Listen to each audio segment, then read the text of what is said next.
Welcome back to Be the Whole You. I'm your host, Gullveig. Today we'll be speaking about something that I'm very passionate about that is a cornerstone of my personal and professional practice and is a foundation to bringing the magic back to everyday mundane life. And this is healing our inner child. If life feels lackluster, if joy has been elusive for some time, or if we have unhelpful reoccurring patterns in our lives, chances are good that this part of ourselves is asking for a little assistance. We will discuss what the inner child is, what their role is in our adult lives, why this part of ourselves is so important, and how to know if they need healing. And finally, we will discuss how to reconnect and heal this part of ourselves. So let's get started. Imagine this. Imagine your consciousness as a really large round room that has other smaller rooms in it. Each of these smaller rooms has a character in it. One room might have your persona as a parent, another might have a character who is a writer or an artist. Some of these rooms might hold characters that we're less familiar with. A room might hold our persona as a victim or a villain. These less familiar rooms are often what is known as areas of the subconscious. In other words, these are areas that we might not know are there, or if we do, we are not familiar as to who or what lives in these hidden rooms. Some of these characters have met each other, or at least know of the other personas that share this large room of your consciousness, while other inhabitants of these rooms may have no idea that there are any other rooms or characters outside of their own. Each one has a unique perspective on how they perceive and understand your relationships, your emotions, and experiences of life. One of these tenets that inhabit your consciousness, no matter who you are, is the inner child. We all have one. The inner child is the part of our consciousness that has been present with us since we were conceived. It was processing experiences and emotions before we were able to fully process and understand what we were experiencing. For many, this represents an ultra-soft area of our consciousness that is vulnerable and tender. Though let's not mistake these qualities as being weak because, as we will see, this part of us can also be incredibly resourceful and tenacious.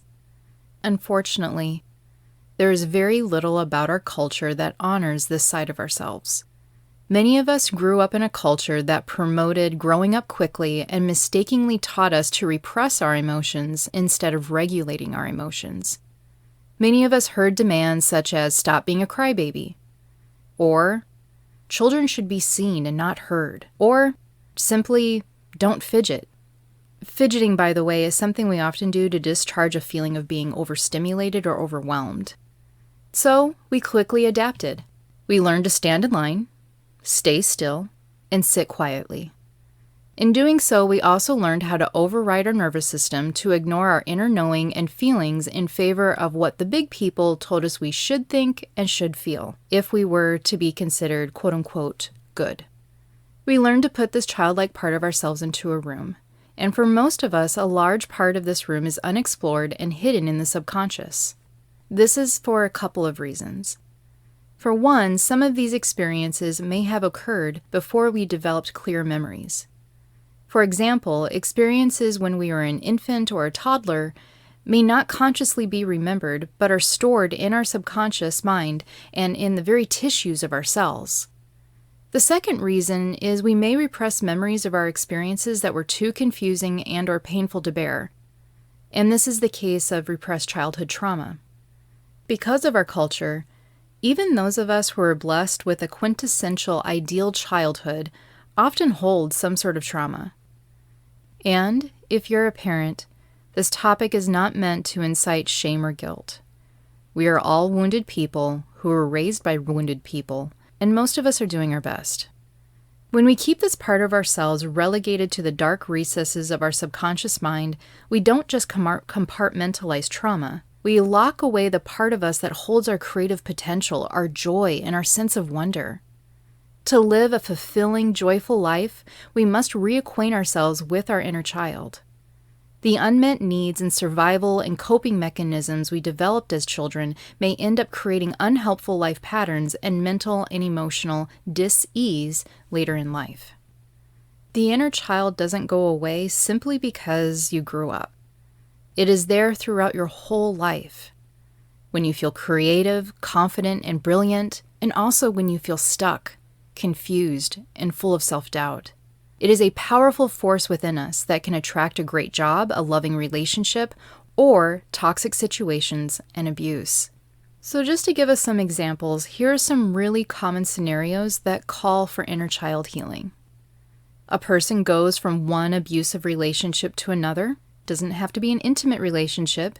Perhaps it's an abusive boss to another abusive boss, only to find that they are attracting the same type of person as their mentally abusive parent.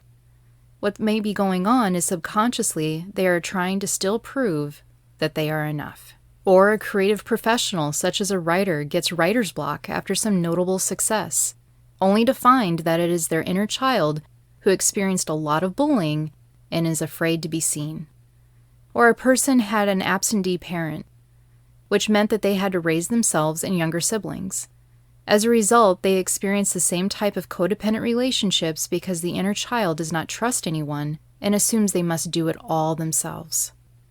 As you may have gathered from these examples, the inner child may also be playing with inner shadows in the form of unhelpful beliefs like nobody likes me or I'm not enough. But when they are integrated, we can give them healthier playmates such as I'm lovable or I am smart and capable. So here are some common scenarios for when the inner child is integrated and healed. We are confident in our inner knowing and can respectfully speak our truth when our inner child is integrated and feels safe and supported. We are in a creative flow and enjoy the process of creating. We have supportive relationships and are able to ask for what we need without guilt. And a really big one for a lot of folks that I work with is having healthy boundaries and able to say no when we mean no and yes when we mean yes. We no longer struggle with the disease to please. So how do we meet and heal the inner child? Well, there's no one-size-fits-all for this. However, there are some common approaches that folks find helpful. Many of my clients are surprised to find out that so often the inner child doesn't know you grew up. It has been witnessing your life under the guise that you are still a child. If you did not feel safe as a child, this part may be causing you to still employ coping mechanisms that no longer apply to you as an adult. Some of these might include addictions to calm a hyper-aware nervous system, and anxious tics such as biting your nails, or survival mechanisms that aren't helpful any longer such as trust issues, workaholism, or being pushy or overly passive. So one very helpful approach is very simple. It's just to say hi and to give the inner child the memo that you, the adult you, is now the new guardian. Notice I say guardian, not necessarily parent or authority figure. Your inner child doesn't need to be reprimanded. It needs compassion, to know it is safe, and maybe even have a bit of fun. Keep in mind that this is the baby you, who has done the best they could with what they had. This part of you may have some wounds, but they are a scrappy survivor, and they deserve to be celebrated. One of the first things that I did when I fully committed to doing my own inner child work was I threw my inner child a birthday party. For me, birthday parties were a time when I felt special. I put up streamers, bought myself a cake, and I made my inner child her favorite meal, mac and cheese with peas. Just a side note, food seems to be a very common way folks connect with their inner child, and the inner child rarely wants health food. No shame in your game if you choose to indulge that carb-loving inner child. Your inner child may be really receptive and want to play, or it might need a bit of coaxing and some time to build trust. Either way, it is a relationship that deserves whatever amount of time and attention it needs. This may just be one of the most important relationships we can have. So one exercise that might be helpful, and it feels safe for most, is to get out a piece of paper and pen and drop into your heart space. Breathe slowly and relax the body as much as possible. You can keep your eyes open or closed as you relax. And then just say to yourself, "Hello, inner child, it's me. I want to know what you might want or need to feel loved and supported." And wait for an answer. It may come as a memory of a favorite food, toy, game, or TV show. If you get an answer, write it down and in a timely manner, give the inner child what they ask for. If you don't get an answer, then you might need to cultivate some trust or perhaps have some assistance with starting this relationship with your inner child from a practitioner or a therapist who understands body psychology or has a background with somatic work. The work of healing the inner child is often one that requires assistance. When this part of our psyche has been fragmented and hidden away, it's hiding to survive. The program to keep it hidden is not just a mental survival mechanism, it's in the body as well. Bessel van der Kolk, author of Body Keeps the Score, says this about how trauma affects our bodies. And I quote, "The stress hormones of traumatized people, in contrast, take much longer to return to baseline and spike quickly and disproportionately in response to mildly stressful stimuli." End quote.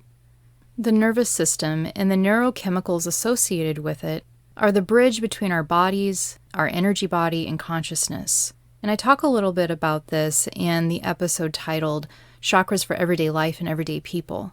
When we start to create a new relationship with the inner child, it starts to create new pathways within this bridge, pathways that lead to more health, confidence, and overall vitality.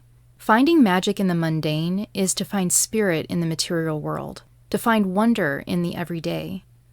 To reunite and heal the inner child is to regain the ability to see magic again, and is what the sages refer to as becoming like a child, or the mystic seeing through the eyes of a child. Small steps forward is still forward movement. Doing things that you found to be enjoyable as a child is a good start. It is uncertain if it will be enough to reunite you with your inner little one, but you will be knocking ever so gently on the door to their room. Thank you for joining me here at Be the Whole You. And thank you to all of you who support this channel. Liking, subscribing, rating, and sharing this podcast are all ways we can share the love and help others find the magic in the mundane. And I so very much appreciate all of you who are helping me in this quest.